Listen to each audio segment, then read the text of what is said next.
বাংলাদেশের সাথে পাকিস্তানের সম্পর্ক এখন যে জায়গায় দাঁড়িয়েছে, সাম্প্রতিককালে উচ্চ পর্যায়ে যোগাযোগ এবং বিভিন্ন ক্ষেত্রে আমাদের যে সহযোগিতার কারণে, সেটিকে একটা শক্ত ভিত্তির উপর দাঁড় করাতে গেলে আমাদেরকে এই অমীমাংসিত বিষয়গুলো মীমাংসা আসল প্রয়োজন। এবং আমরা মনে করি পাকিস্তানের সাথে বাংলাদেশের এখন যে সম্পর্ক, এই সময়টাতে এই বিষয়গুলো সমাধান করার জন্যে একটা উপযুক্ত সময়। ক্ষমা চাওয়ার নিয়ে যে কৌশল, দেখেন, আমরা আমাদের দিক থেকে আমাদের অবস্থানটা তুলে ধরেছি এবং কূটনীতির কাজটাই হচ্ছে যে আমাদের অবস্থানটাকে তুলে ধরে সেটা নিয়ে এগিয়ে যাওয়া। এখানে বিষয়টা এরকম না যে আমি তোলার পরে তারা সেটাকে আলোচনার মধ্যে রাখতে চান নাই। তারা বলেছে যে তারা এই নিয়ে ভবিষ্যতে আলোচনা অব্যাহত রাখতে চান। তো কাজেই আমি এই আলোচনার প্রেক্ষিতে ভবিষ্যতে আলোচনার জন্য প্রস্তুতি নেব এবং দুই দেশের পারস্পরিক স্বার্থে বিভিন্ন ক্ষেত্রে সহযোগিতায় নতুন গতি আনার জন্য জোর দেয়।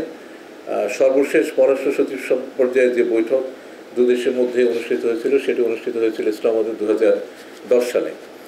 পররাষ্ট্র সচিব পর্যায়ের আলোচনার পর পাকিস্তানের পররাষ্ট্র সচিব আজ মাননীয় প্রধান উপদেষ্টার সাথে তার কার্যালয়ে সাক্ষাৎ করেছেন।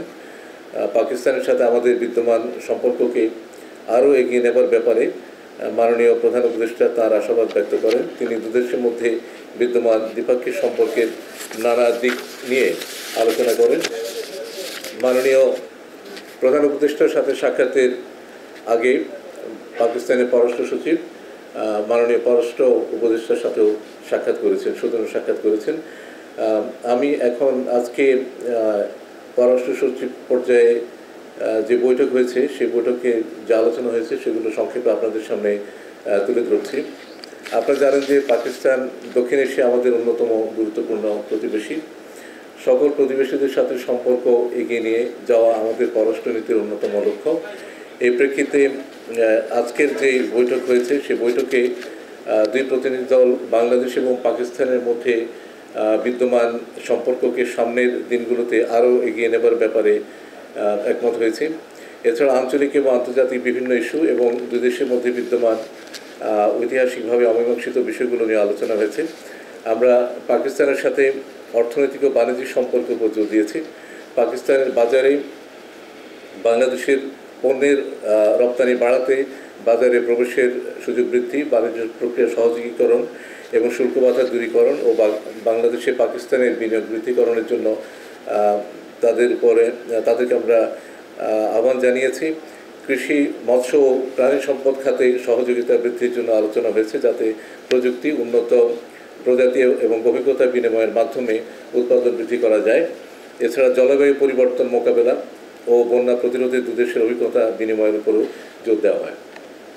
বাংলাদেশ ও পাকিস্তানের মধ্যে পরিবহন এবং যোগাযোগ ব্যবস্থার উন্নয়নের বিষয়ে আলোচনা হয়েছে। আপনারা জানেন যে সাম্প্রতিককালে দুদেশের মধ্যে সরাসরি শিপিং রুট চালু হয়েছে এবং সরাসরি ফ্লাইট পুনরায় চালু করার মাধ্যমে দুই দেশের জনগণের মধ্যে যোগাযোগ এবং ব্যবসা বাণিজ্য বৃদ্ধির বিষয়টিও আজকের আলোচনায় স্থান পেয়েছে। আমরা আশা করছি যে খুব শীঘ্রই দুই দেশের মধ্যে সরাসরি ফ্লাইট চালু করা সম্ভব হবে। আমরা উচ্চশিক্ষা এবং বৈজ্ঞানিক শিক্ষায় পারস্পরিক সহযোগিতার নতুন সুযোগ সন্ধানের উপর গুরুত্ব দিয়েছি এবং এ সকল ক্ষেত্রে পারস্পরিক শিক্ষাবৃত্তির সংখ্যা বৃদ্ধির উপর গুরুত্ব আরোপ করেছি।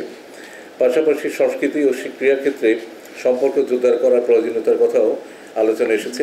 দুই দেশের শিল্পী, চিত্রশিল্পী, সঙ্গীত শিল্পী, লেখক ও শিক্ষাবিদদের সফরের মাধ্যমে সাংস্কৃতিক বিনিময়কে উভয় পক্ষ থেকে উৎসাহিত করা হয়েছে।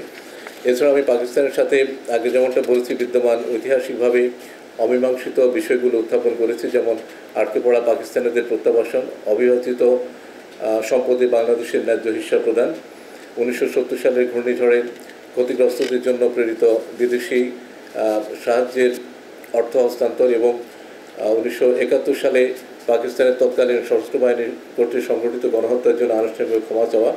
আমরা বলেছি দক্ষিণ এশিয়া বাংলাদেশের বন্ধু প্রতিবেশী দেশ হিসেবে আমরা পাকিস্তানের সাথে বিদ্যমান ঐতিহাসিকভাবে যে অমীমাংসিত সমস্যাগুলো আছে সেগুলো দ্রুততম সময়ের মধ্যে নিষ্পত্তির মাধ্যমে একটি মজবুত, কল্যাণমুখী এবং ফরওয়ার্ড লুকিং সম্পর্ক গড়ে তোলার জন্য পাকিস্তানের সহযোগিতা চেয়েছি এবং এ লক্ষ্যে আমরা একযোগে কাজ করার উপরও গুরুত্ব দিয়েছি। নিউ ইয়র্ক থেকে সম্প্রচারিত TVN 24 টেলিভিশন বিশ্বজুড়ে বাঙালির কণ্ঠস্বর।